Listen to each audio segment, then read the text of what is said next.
Hello guys, welcome back to my channel. আমি তোমাদের মৌ। তো আজ আমি তোমাদের সাথে শেয়ার করতে চলেছি আমার তারাপীঠ যাওয়ার ব্লগটা। তো সকাল সকাল আমরা চলে গিয়েছিলাম নিমতিতা স্টেশনে।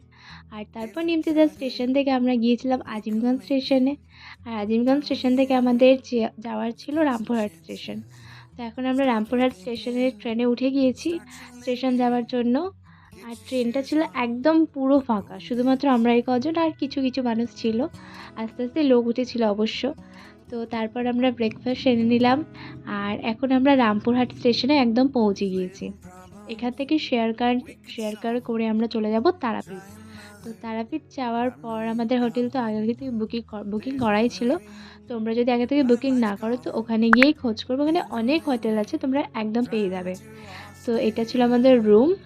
খুব ভালোও না, খুব খারাপও না, কিছুটাই বলবো না। ছিল, আমরা যেহেতু একদিন ছিলাম তো একদিন থাকার জন্য এনাফ। তো এখন তোমরা দেখে নাও আমাদের হোটেল থেকে তারাপীঠ মন্দিরের ভিউটা। একদমই খুব বেশি দূর না, হেঁটে মাত্র 5 মিনিট লাগে। এখন বিকেলবেলা আমরা তৈরি হয়ে গেছি একটু সাইট সিন যাবো, তাই তো সাইট সিন বলতে এখানে যে ইস্কন মন্দিরটা আছে বা একচক্র ধাম নামে জানো, সেখানেই যাব।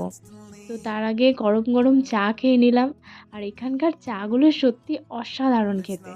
তো তারপর আমরা এখন টোটো করে চলে যাচ্ছি বীরচন্দ্রপুর, কারণ ওখানেই আছে ইস্কন মন্দির, আরও কিছু মন্দির আছে, সেগুলোও সব একসাথে ভ্রমণ করে নেব। তো প্রথমে এটা হচ্ছে জগন্নাথ মন্দির। আর তারপরে আমরা গিয়েছিলাম ইস্কন, তারপর গিয়েছিলাম নিধুবন, হাটুয়ারা, আরও অনেক জায়গায় গিয়েছিলাম। তো যেহেতু ভিতরে কোনো ক্যামেরা অ্যালাউ নেই, তাই আমি ভেতরের কোনো ভিডিও বা ফটো কিছুই নিতে পারিনি। যতটা পেরেছি বাইরে থেকে নিয়েছি। তো ইস্কনের বাইরে একটা খুব সুন্দর মিষ্টি সিঙ্গারা এসবের দোকান ছিল, তো সেখান থেকে আমরা সেখানকার সিঙ্গারা আর মালপোয়াটা ট্রাই করেছিলাম। অসাধারণ ছিল খেতে। তারপর আমরা এখান থেকে চলে গিয়েছিলাম নিধুবন, আরও অনেক জায়গা, বাট সেগুলোর ভিডিও আমি কোনোটাই নিতে পারিনি।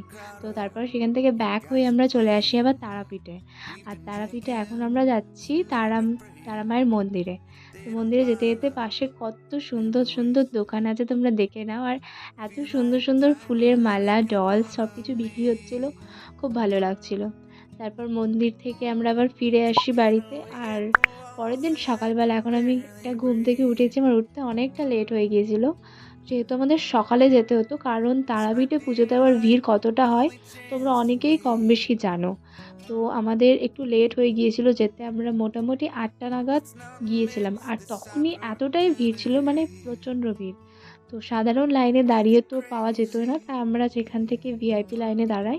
আর ভিআইপি লাইনে দাঁড়ানোর পরও প্রায় 3 ঘন্টা আমাদের অপেক্ষা করতে হয়েছে। এখানে সবার নামপত্র লিখে দিচ্ছে, সবার নামে একটা ডালা হবে তাই। তো যাই হোক, এখন আমরা লাইনে দাঁড়ানোর জন্য যাচ্ছি। আর যেহেতু বললাম প্রচণ্ড ভিড়, আর ফোনটা অ্যালাও নেই সেখানে, তাই আমি তারপর কোনো আর ফটো ভিডিও কিছুই নিতে পারিনি। তো 3 ঘন্টা অপেক্ষা করার পর ফাইনালি যখন মন্দির থেকে বেরিয়ে আসি, তারপর আমার অবস্থা তো একদমই খারাপ হয়ে গিয়েছিল, মানে প্রচণ্ড খারাপ যাকে বলে।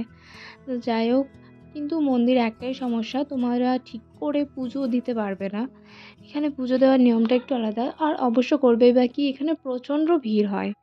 তারপর আমরা মহাশ্মশান গিয়েছিলাম, আর তারপর লাঞ্চ করে বাড়ি ফিরে চলে এসেছি। তো আজকের মতো এতটাই।